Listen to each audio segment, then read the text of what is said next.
Mesdames et messieurs, bonsoir et soyez les bienvenus dans ce nouveau numéro de votre magazine Éco-Débat. Éco-Débat nous plonge au cœur des politiques sociales sur le continent africain. Une grande part sera consacrée à la sous-région ouest africaine. Les estimations les plus récentes du Bureau international du travail, BIT, rapport mondial sur la protection sociale 2020-2022, montrent que le continent a la couverture de protection sociale la plus faible au monde, avec un taux de couverture d'environ 17% de la population totale, contre une moyenne mondiale d'environ 47%. Alors, comment comprendre une telle situation? Comment améliorer les objectifs? On en parle avec nos invités du jour. Et sur ce plateau, nous recevons M. Soumaoro Hamidou, chef d'entreprise. Merci encore d'être avec nous. Bonjour, M. Stéphane. Bonjour, téléspectateurs. Merci de nous avoir encore une fois invités pour débattre sur ce sujet. Un sujet intéressant et au cœur des dynamiques actuellement au niveau de l'Union africaine. Avec nous ici en studio, M. Sadia Zouzou, spécialiste en intelligence économique. Merci encore d'être avec nous.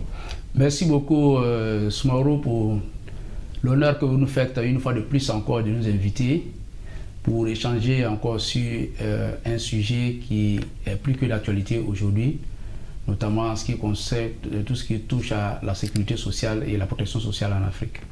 Alors, la protection sociale en Afrique, on a vu récemment au cours des échanges au niveau de l'Union africaine, ces trois thèmes sont sortis principalement. On a la question du libre-échange qui est relancée, la question de la croissance démographique qui est relancée et la question de la protection sociale, puisque ces trois pans de la société sont liés. La sécurité sociale, on le dit, c'est un droit humain fondamental qui vise à garantir que chaque personne puisse vivre en bonne santé et dans la dignité. Mais concrètement, comment est-ce qu'on peut évaluer cette protection sociale au niveau de l'Afrique, plus précisément au niveau de l'Afrique de l'Ouest?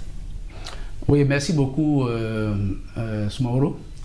Ce que je peux dire d'emblée, c'est que le système de protection sociale en Afrique et de façon générale en Afrique de l'Ouest, ce système-là est, je veux dire, un résultat des systèmes de protection sociale qui avaient cours pendant les périodes coloniales.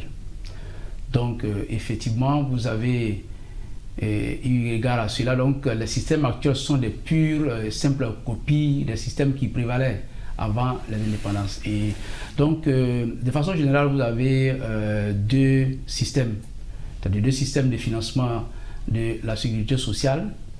Il y a le système beveridgien et il y a le système bismarckien. Le système beveridgien a été inventé par l'économiste britannique qu'on appelle William Beveridge, qui stipule que la protection sociale est destinée à l'ensemble de la population et que toutes les populations devraient pouvoir bénéficier de la protection sociale et que celle-ci pourrait être financée notamment par le prélèvement des impôts, c'est-à-dire notamment par l'État. A contrario, vous avez le second système qui est hérité des fonds à Bismarck, fonds Bismarck qu'on appelle le chancelier de fer, c'est le chancelier allemand, et donc qui a donné son nom au système bismarckien, selon lequel la protection sociale devrait être plutôt se faire selon les besoins et devait être financé à travers les contributions des personnes qui contribuent. Notamment, toutes les personnes qui sont assurées sont les personnes qui contribuent à leur système de protection sociale de façon, je veux dire, de façon obligatoire à travers, par exemple, je veux dire, les entreprises, le travail salarié, etc., etc. Il faut donc dire que le système bismarckien est celui qui est en cours dans les pays francophones et le système beveridgien, c'est-à-dire financé par l'État, est le système qui est en vogue dans les pays anglophones. Alors permettez-moi de plonger les deux pieds dans le plat. Quand on regarde un peu ces deux systèmes et quand on regarde comment est-ce que la protection sociale est financée et comment elle se développe sur le continent africain, on voit un peu certaines personnes quitter le continent africain pour aller en Europe pour bénéficier peut-être, on se dit, les allocations là-bas sont beaucoup plus intéressantes, les revenus sont beaucoup plus décents. Comment est-ce qu'on peut évaluer la sécurité sociale de manière générale au niveau de l'Afrique? Pour moi, je pense que l'évaluation se fait à travers la stratégie nationale de protection qui est adopté par l'État. Mais moi, je définis en 4 axes qui sont l'amélioration du niveau de vie des populations les plus pauvres. Deuxième axe, on parlera de l'amélioration de l'accès aux services sociaux de base et l'investissement dans le capital humain. Troisième axe, je parlais d'accompagnement de groupes vulnérables dans la prévention et la réponse aux risques d'abus, d'exploitation et de violences discriminatoires et d'exclusion. Donc le quatrième axe, je parle d'atteinte progressive au niveau le plus élevé de protection sociale. Donc voilà comment moi je définis l'évaluation du système de protection sociale en Afrique.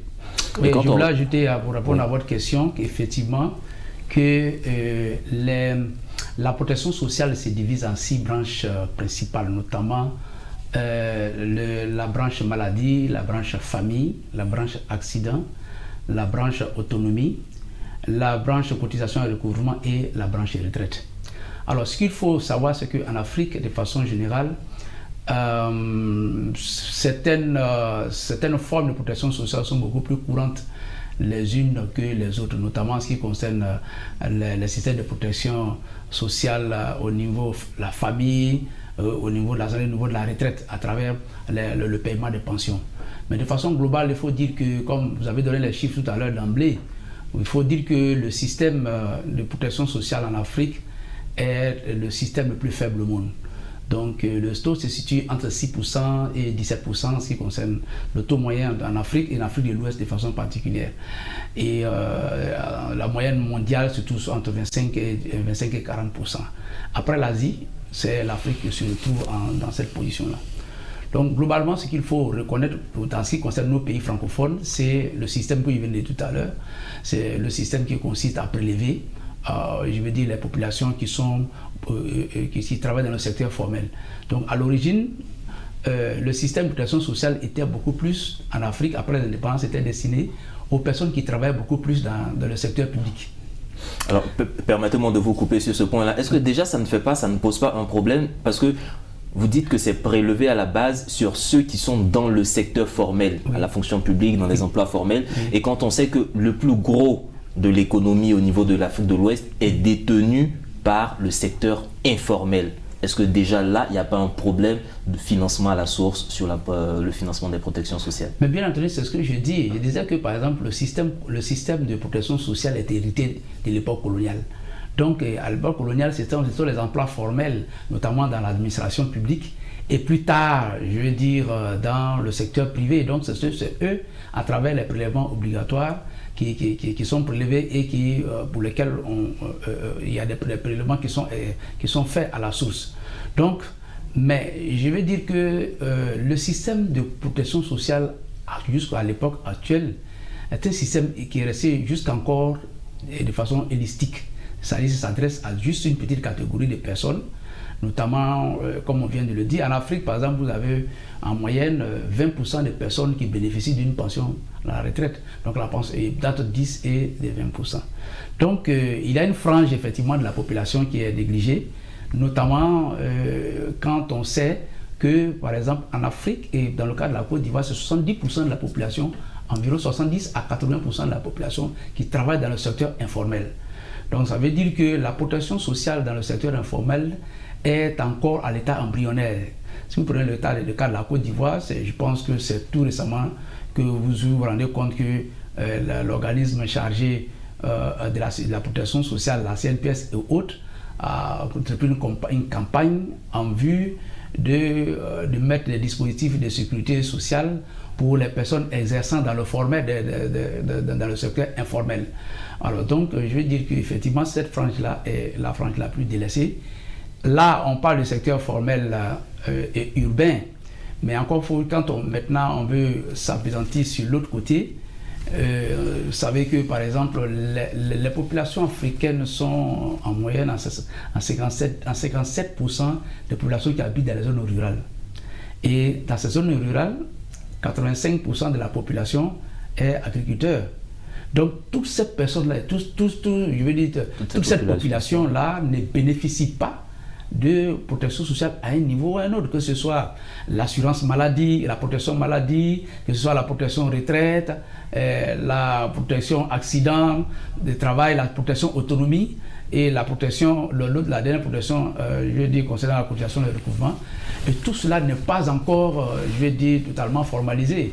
Bon, bien entendu, il y a certains partis, par exemple, tels que l'autonomie, qui n'est pas encore tout à fait, je vais dire, qui n'est pas encore rentré dans nos coutumes ici, parce qu'on parle de l'autonomie des personnes du troisième âge. Donc je chute maintenant pour terminer, je termine sur le point, pour dire que c'est vrai qu'on a hérité d'une culture africaine où la solidarité sociale faisait en sorte que les populations se soutenaient lorsqu'il y avait, lorsqu'on faisait face à certains risques aujourd'hui. Mais avec l'urbanisation, je pense que les défis sont deviennent de plus en plus importants. Des défis qui deviennent de plus en plus importants. Et quand on regarde un peu, juste en analysant un peu l'actualité politique sur la fin de l'année 2022, on a vu que majoritairement dans tous les pays de l'Afrique de l'Ouest, il y a eu cet élan de solidarité au niveau des gouvernements. On a vu des augmentations au niveau des salaires, des revenus, le relèvement du SMIC, les améliorations au niveau des retraites. Qu'est-ce qui a pu justifier ce regain, en tout cas, d'intérêt pour la question de la protection sociale fin 2022 et début 2023 au niveau de nos gouvernements? Est-ce qu'on a une petite idée de ce qui s'est passé? Bon, on pourrait dire que avec la cherté de la vie, par exemple, ça a beaucoup contribué. Le pouvoir d'achat qui devient assez cher pour le moment. Et comme il le disait tout à l'heure, depuis un certain nombre d'années, les salaires sont restés statiques. Et le coût de la vie est cher. Donc, il fallait vraiment essayer quand même d'apporter un petit plus. Et surtout aussi, on peut parler comme ici, le gouvernement parle de croissance économique qui a 2 chiffres, je dirais. Et vu les retombées de cette croissance économique, il fallait aussi que les travailleurs puissent bénéficier de cette croissance économique. Donc, c'est ce qui fait qu'il y avait ce bonus quoi, en fin d'année.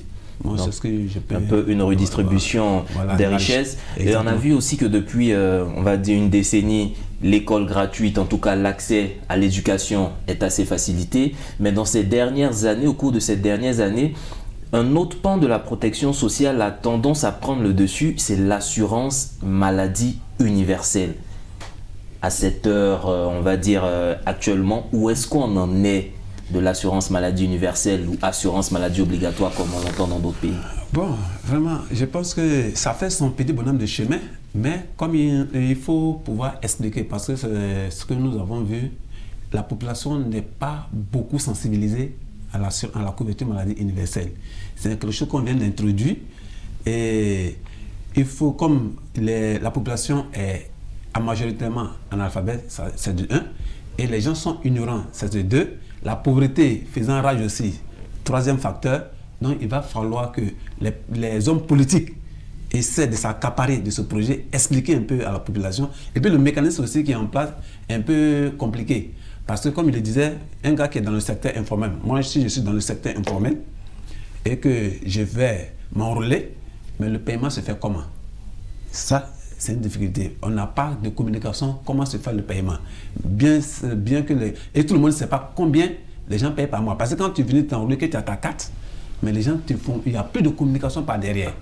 Et problème encore, quand les gens vont à l'hôpital, ils ont des difficultés pour avoir, et on n'a même pas la liste, on parle de 600 médicaments qui sont vraiment sur la liste qu'on doit bénéficier, mais on n'a même pas la liste des médicaments qu'on doit bénéficier. Donc tout ça, ça pose un véritable problème. Donc ça fait que si moi, Soumaoro, je vais à l'hôpital aujourd'hui et je mets ma carte, je suis à jour de mes cotisations, je donne ma carte et que je n'arrive pas à être satisfait, mais il y a une désinformation qui vient au niveau de la population. Donc va falloir que l'État, sinon le gouvernement essaie quand même de rattraper ce volet-là pour que les gens puissent vraiment s'accaparer de cette couverture sociale qui vient de mettre en place. Il faut qu'il ajoute aussi qu'il y a des éléments exogènes.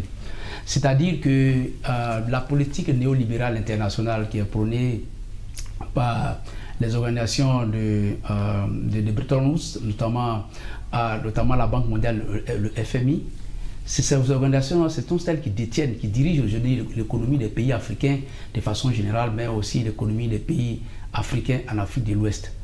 Et je veux dire, l'idée de ces organisations-là, c'est de faire en sorte qu'il y ait ce qu'on appelle l'assurance, la protection sociale ciblée. C'est-à-dire, vous savez très bien que le système économique néolibéral bannit tout ce qui est assistance sociale. Tout ce qui est volet social est banni et réduit à un strict minimum parce que cela ne favorise pas la liberté au niveau commercial. Et donc, c'est cette politique-là qui est appliquée dans les programmes d'ajustement structurel. Donc, ça peut avoir plusieurs noms, ça peut être PPTE, programme d'ajustement structurel, etc., mais qui est imposé aux Africains. Donc, tout à l'heure, vous parliez de l'assurance maladie universelle, mais l'assurance maladie universelle est, financée sur les fonds de l'État. Et là, je veux dire que ce sont des efforts que les États font, notamment parce que ces États-là doivent rendre compte aussi aux institutions internationales. Dans le cas de l'Afrique, par exemple, vous avez des pays qui sont pionniers dans le domaine. Par exemple, le Rwanda, qui depuis 2004 a mis un système de protection sociale, surtout au niveau de l'assurance maladie, en place et qui couvre environ 80% de la population. C'est le meilleur élève, celui du Ghana, qui est tout près à côté de nous ici, qui a mis ce même système en place en 2005. Donc il y a des faiblesses, je vais dire, en interne qui empêchent véritablement que cette assurance maladie, là, ça c'était, je vais parler des facteurs exogènes tout à l'heure, c'est-à-dire venant de l'extérieur, mais il y a aussi des facteurs intérieurs. Il y a aussi le fait que il y a parfois la mauvaise gouvernance. Aussi. Justement, c'était la question que je voulais poser. Est-ce que dans ces facteurs-là, on peut évoquer le fait de l'instabilité au niveau des régimes? Est-ce que ça peut être un facteur? C'est un tout en fait. Il y a le problème de la mauvaise gouvernance aussi qui est un facteur très important. Parce qu'on s'est rendu compte que même dans les pays occidentaux, les caisses qui financent par exemple la sécurité sociale sont toujours déficitaires. Maintenant, dans l'autre main, là-bas, bon, ils ont des standards de gestion assez développés. Mais dans notre pays, il y a ce problème-là, ce problème de gestion qui est là. Autre chose, c'est que l'assurance maladie coûte cher. L'assurance maladie coûte cher et les niveaux de financement ne sont pas du tout élevés. Et donc, je vais dire que c'est un secteur qui est en plein balbutiement. Il a donné tout à l'heure le cas pratique de l'assurance maladie universelle au niveau de la Côte d'Ivoire, où les populations sont encouragées à s'enrôler, mais derrière, lorsque vous avez fini de vous enrôler, vous êtes pratiquement désemparé parce que vous ne savez même pas où aller. Donc, alors, voilà. Justement, là, ça me permet encore de rebondir sur ce qu'il a dit. Il y a le volet faiblesse communicationnelle pour faire comprendre aux populations tout ce qui est en jeu, mais est-ce que nos États, nos institutions sont vraiment prêtes pour amorcer ce changement?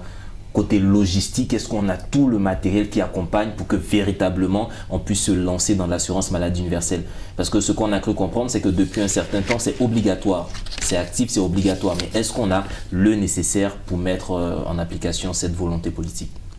Bon, je dirais que, ouais, on peut appeler ça des préalables, mais je pense que ça est en train de, à quelques niveaux près, je pense que le niveau est en train d'être relevé parce que quand tu regardes aujourd'hui, dans la politique du gouvernement, le gouvernement a prévu des CHR parce que dans toutes les régions de Côte d'Ivoire. Donc je pense que déjà, ça c'est déjà un pas important et des centres de santé aussi qui sont en train d'être faits vraiment avec des normes bien précises. Et puis il y a la formation du personnel de santé aussi qui est en cours aussi. De qualité qu'il faut essayer de voir. Et puis l'utilisation de l'outil, comment on appelle ça, de la couverture maladie universelle. La disponibilité de médicaments, bon, comme j'ai parlé tout à l'heure, je pense qu'il y a déjà ça aussi qui se fait aussi de temps en temps. Et bon, donc voilà un peu tout. Je pense que je peux dire que vraiment l'outil est en train de se mettre en place. Mais par derrière aussi, il faut beaucoup plus de communication au niveau du gouvernement pour que la population puisse comprendre.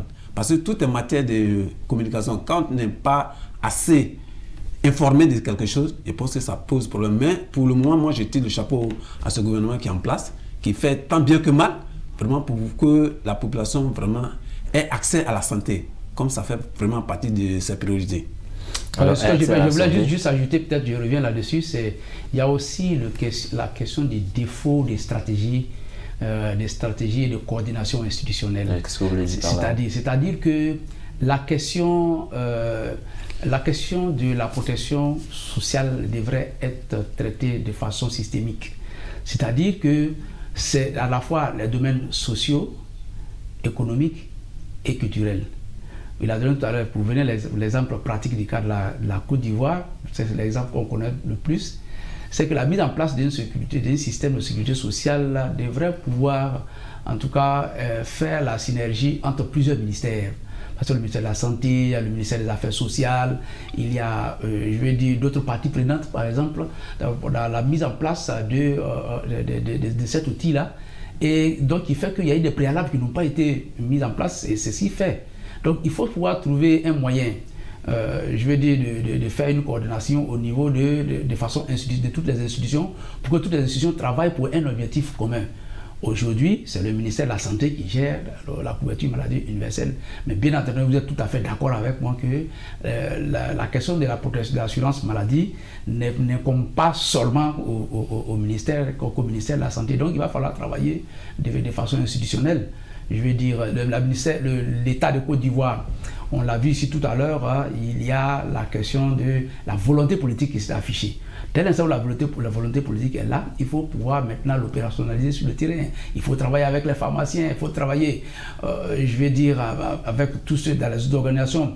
Et il y a aussi d'autres facteurs auxquels on n'a pas, auxquels on ne pense pas souvent. Ce sont les organisations des travailleurs, c'est-à-dire les personnes, les assurés sociaux. Effectivement, quelle est leur part de représentativité? Est-ce que la société civile est bien représentée? Les consommateurs, certainement, même s'ils sont représentés, est-ce qu'ils jouent le rôle qu'il faut, etc.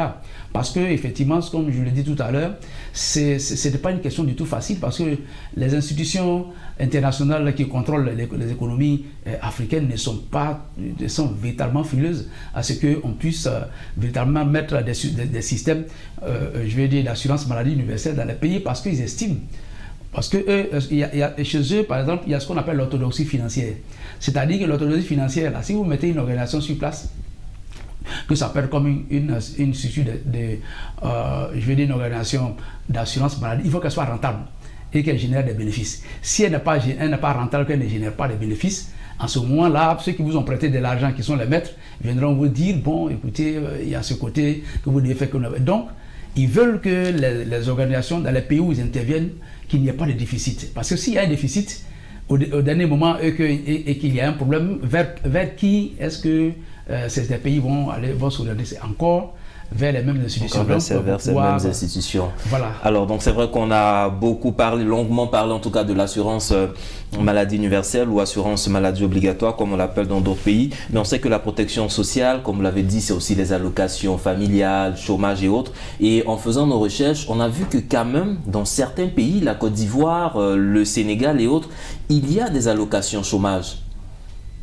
Mais les populations ne sont pas informées. C'est ça. Les populations qui devraient en profiter ne sont pas informées. Donc ça nous ramène toujours à ce manque de communication, cette faiblesse de communication institutionnelle. Mais au-delà, quand vous regardez un peu ce qui a été fait déjà depuis quelques années, comment est-ce que vous voyez, comment vous entrevoyez la protection sociale dans 10, 15, 20 ans au niveau de l'Afrique de l'Ouest? Je pense que dans 10-15 ans, on va y parvenir, puisque nous sommes conscients que c'est une bonne chose, et je pense que même si le taux des personnes qui s'intéressent quand même à cela ou bien qui sont enrôlés n'est pas élevé, mais je pense qu'au fur et à mesure, c'est en train de se mettre en place, même comme il a dit, actuellement le ministère des Affaires sociales, de la protection sociale est en mission, en train de faire des tournées quand même pour expliquer quand même à la population le bien fondé de la couverture maladie universelle. Et même il a demandé à d'autres personnes encore, et comment on appelle ça, je pense que bientôt ils vont approcher les guides religieux, comment on appelle ça, les leaders d'opinion, pour que ces gens-là puissent s'accaparer du projet. Même moi-même, en tant que responsable politique aussi, j'ai déjà élaboré même un projet de sensibilisation aussi, par rapport comment on appelle ça, à la couverture maladie universelle. Donc je pense que les perspectives sont déjà annonciateurs, et je pense qu'on va y travailler parce que c'est dans l'intérêt même de nous-mêmes. Parce qu'aujourd'hui, la santé coûte extrêmement cher, comme il le dit. Maintenant, si le gouvernement peut nous accompagner, mais ça sera vraiment l'idéal. Parce qu'aujourd'hui, quand vous voyez avec la cherté de la vie et qu'on doit aller payer encore vraiment à coup dur des médicaments, mais même quand une femme enceinte aujourd'hui, c'est tout un problème. Mais il faut aussi que la politique sociale soit un peu suivie. il faut qu'il y ait un suivi. Parce qu'aujourd'hui, on nous dit que quand tu vas à l'hôpital, ceci fait tant, mais quand tu arrives, c'est tout à fait le contraire. À la rigueur, même les gens te parlent d'une manière vraiment... Mais je pense que c'est des actes qui doivent être dénoncés, mais il faut que le gouvernement, par derrière aussi, arrive vraiment à contrôler. Est-ce que véritablement, le système qui est mis en place, les médecins ou bien ceux qui sont là-bas pour appliquer, suivent à la lettre. Donc moi, je pense que si tout ça c'est fait de manière ordonnée et bien suivi, je pense que vraiment, ça a de bonnes perspectives. De bonnes perspectives. Alors, très rapidement, en 15-20 secondes. Oui, non, en fait, les questions de protection, c'est surtout l'assurance maladie universelle et d'autres formes aussi, l'assurance de cette gamme-là a promis un bel avenir.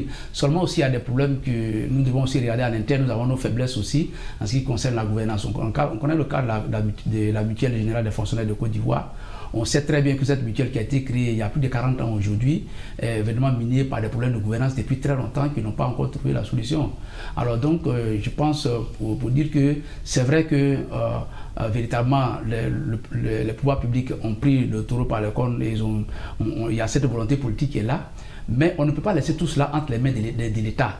Donc il faut que les acteurs du secteur privé véritablement s'engagent. Et notamment à travers les maisons d'assurance et autres là par exemple pour s'engager de façon je vais dire de façon remarquable parce que jusqu'à présent on les sent un peu timides et ces maisons là sont restées, je vais dire, si un modèle suranné qui est hérité de l'époque coloniale sur lequel elles sont restées et aujourd'hui lorsque vous regardez par exemple vous voyez que ce sont les personnes les plus nanties qui sont les plus assurées alors que ça devrait être le contraire puisque les plus pauvres devaient pouvoir être assurés. Donc pour cela elles peuvent miser sur ce qu'on appelle la stratégie de la pénétration, c'est-à-dire travailler sur un plus grand nombre pour pouvoir relayer l'État dans ce domaine-là, parce que l'État ne peut pas aller jusqu'à un certain niveau au risque de se mettre à dos les maîtres du monde. Donc voilà ce que je peux dire. En tout cas, merci pour vos contributions. La protection sociale en Afrique, c'est vraiment quelque chose qui tient à tout le gouvernement et on voit cette émulation au niveau de ce secteur. Et on profite aussi pour saluer quand même une de nos téléspectatrices et auditrices qui nous suit très bien, qui est la ministre en charge du département social de la Côte d'Ivoire, Miss Belmont Dogo, qui accomplit un travail remarquable au niveau des affaires sociales en Côte d'Ivoire avec les filets sociaux et bien d'autres. Mesdames et messieurs, chers téléspectateurs et auditeurs, c'est ici que se referme cette émission Éco-Débat pour cette semaine. Merci de nous avoir suivis et vous pourrez retrouver cette émission sur notre site internet www.mediantv.com. Agréable suite de programme sur nos antennes.